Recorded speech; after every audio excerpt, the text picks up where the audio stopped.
Hello everyone, welcome back to my next video. You'll be watching this in early November, and the RTR, the Rubber Tramp Rendezvous, is coming up in January 11th through the 21st, 2018. And so I'm hearing from a lot of you in emails and on the forum. So a lot of you are writing me and asking me questions. How do I meet people when I get there to the tribe? How do I make connections? And really what that means, what is camp etiquette? How will I make friends?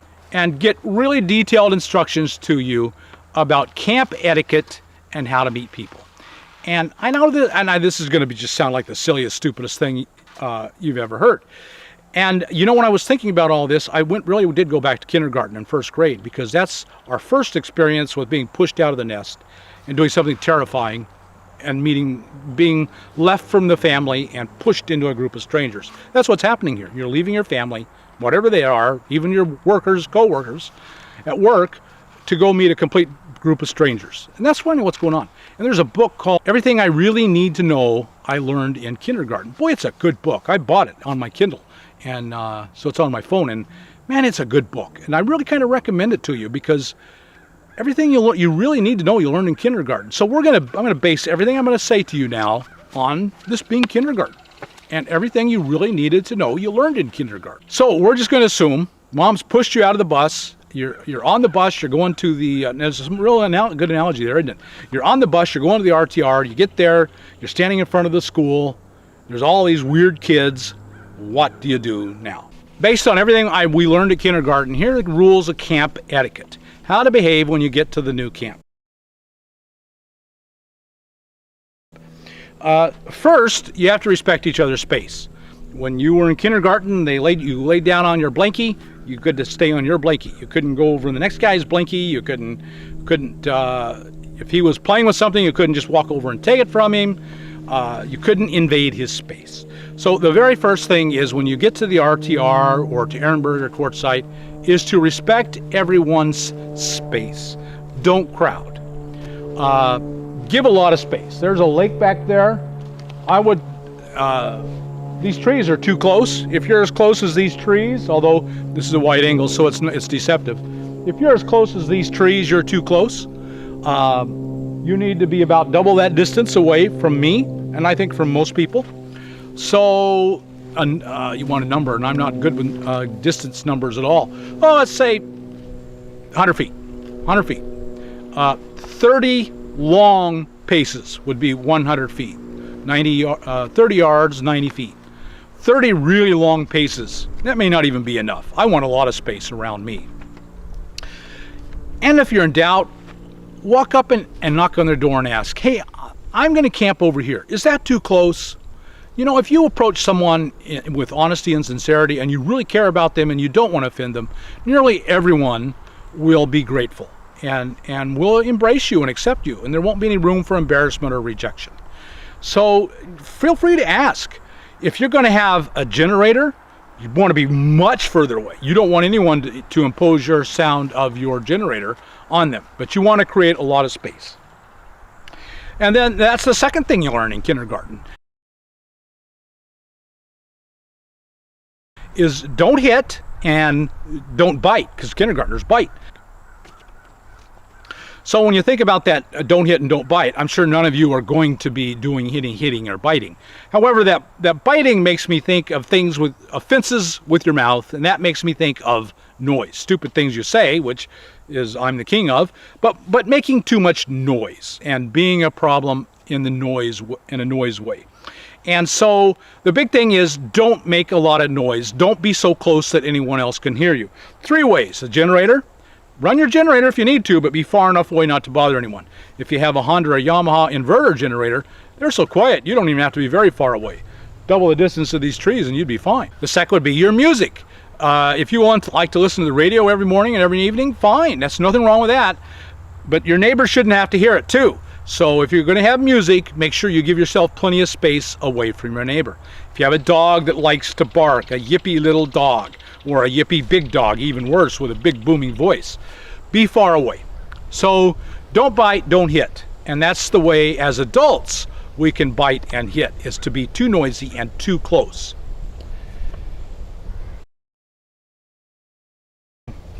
And then you want to look for a way to share and contribute. That's something you learn in kindergarten right away. You got to share.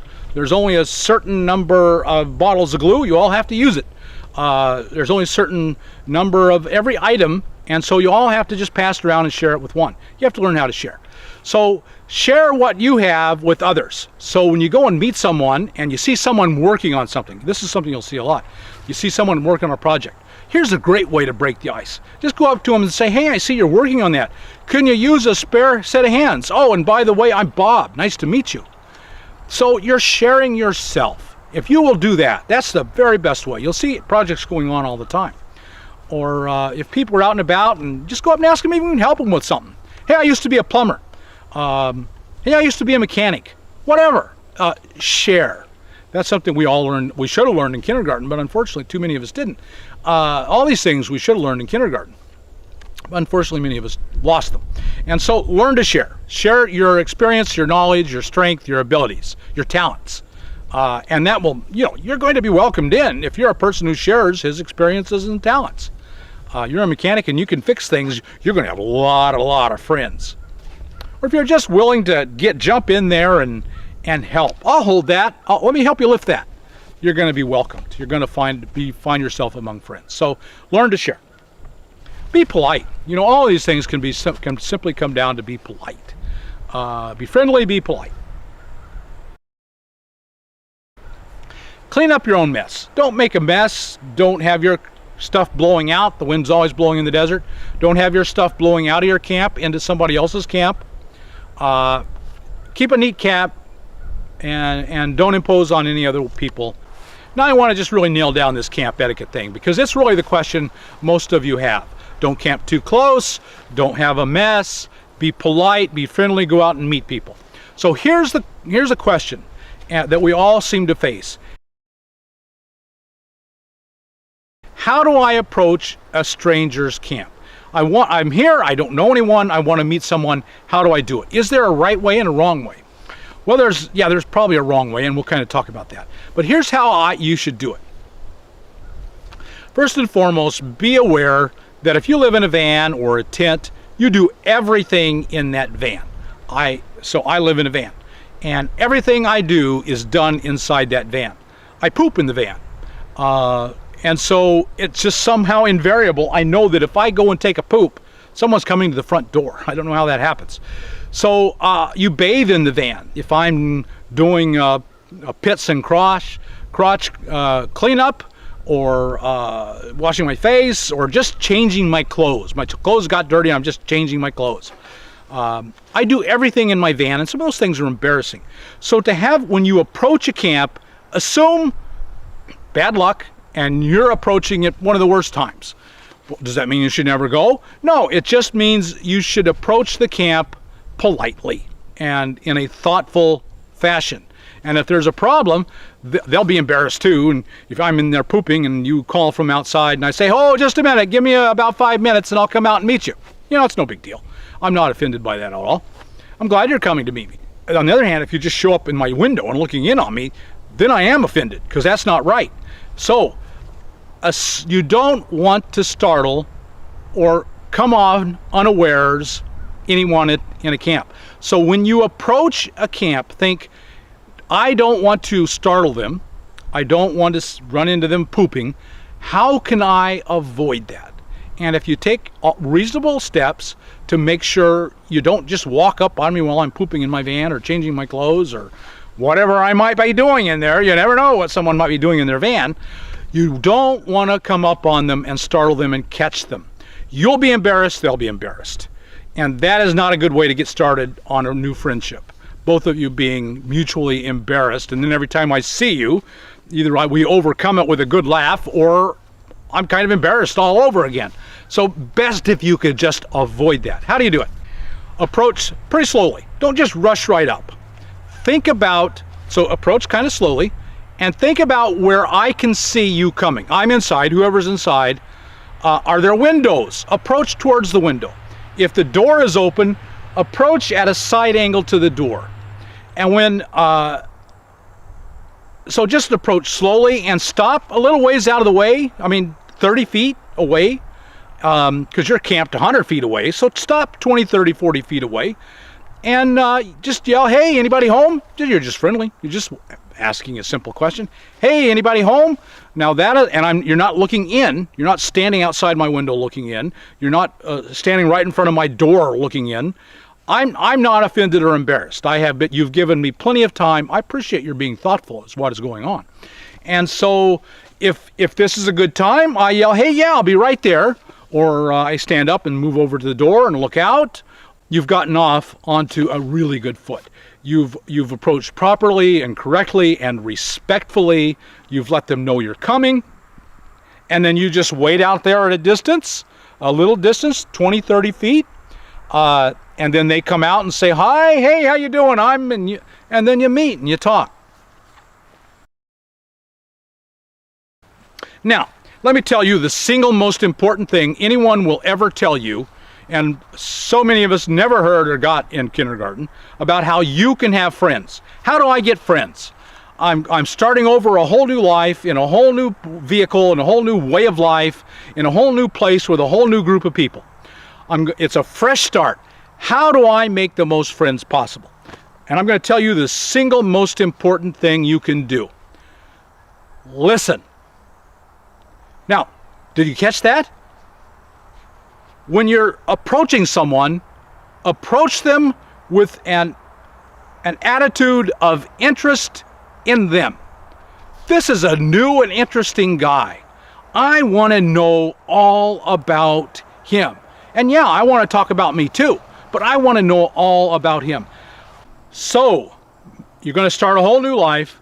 After the initial introduction, when you're just so excited to talk, make sure if there's 2 people, you talk half the time, no more.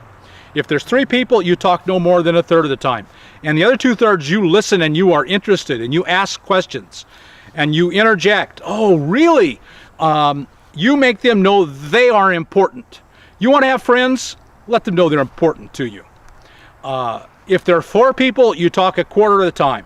You listen to them all intently and with interest. You care about these people. You interject, you ask questions, and then you make sure you get your quarter of the time, because you do deserve a quarter of the time. You're important. And so that's the way you can build a really solid friendship that will last over time. And I've seen a lot of people who talk too much, 2 people who talk too much get together and somehow work it out. I don't understand that. I can't do that. If you're just going to talk nonstop, I'm going to let you. I'm going to endure you, and then I'm going to try and avoid you. It's not a very good strategy, but it is my strategy. I'm that much of an introvert. In fact, if I try to talk and you will not let me, I will get angry. Hopefully I won't act angry or show the anger, but I will go away angry and try and avoid you. Oh no, here he comes. Because if I try and talk and you won't even let me, then you're not someone I want to spend time with. And so it's really important that you get that concept down and that you make it a part of your new life in this new place. That word conversation. Con means with, verse means talk. Talk with. Conversation. You're talking with people. With. We're having words back and forth. If you can do that one thing, I can almost guarantee you are going to have a great time at the RTR. You'll have a great time as a nomad. Your life in the tribe will be safe and secure. You will never have to be worried about rejection again. So there we go. I've covered a lot of ground. I've said a lot of things. I've said some offensive things. I really have tried to say them in love so that your life will be better. And I think if you will take these things into account, your life will be better. If you will try to practice the policy of just an equal talking time for everybody in the group, your life will just be better. So come join us. That's the bottom line to everything I've said. There's plenty of room at the RTR. There's plenty of room on BLM land. You are welcome and invited. This is a whole new life. You can make it anything you want it to be. You can become the person you've always wanted to become. Your life can be whatever you want. I just encourage each of you to start thinking that way. A whole new life. Starting over at scratch. I'm going to make it so good. and I'm going to look back at what I did wrong. I'm not going to do those things again. I'm going to have an amazing and wonderful life. And if you can do that, if you can come in with that new attitude, that new freshness, and just apply all these principles that I've given you, then I think you're just going to have a wonderful, wonderful time at the RTR, make plenty of new friends, and honestly, with my whole heart, I believe you'll have the best times of your life waiting for you now. I really believe that. So, come join us. And I myself will be there not until very late December. I will leave my mom's after Christmas. I want to be there through Christmas. I'll be in Quartzsite. I'll be in Ehrenberg at the beginning of January. I'll stay there until just before the RTR, then I'll go to the RTR. You're welcome to seek me out and find me. Okay. If you got anything from this, and if you aren't too terribly offended by all that I've said, like us on YouTube, subscribe to the channel, and we'll talk to you later.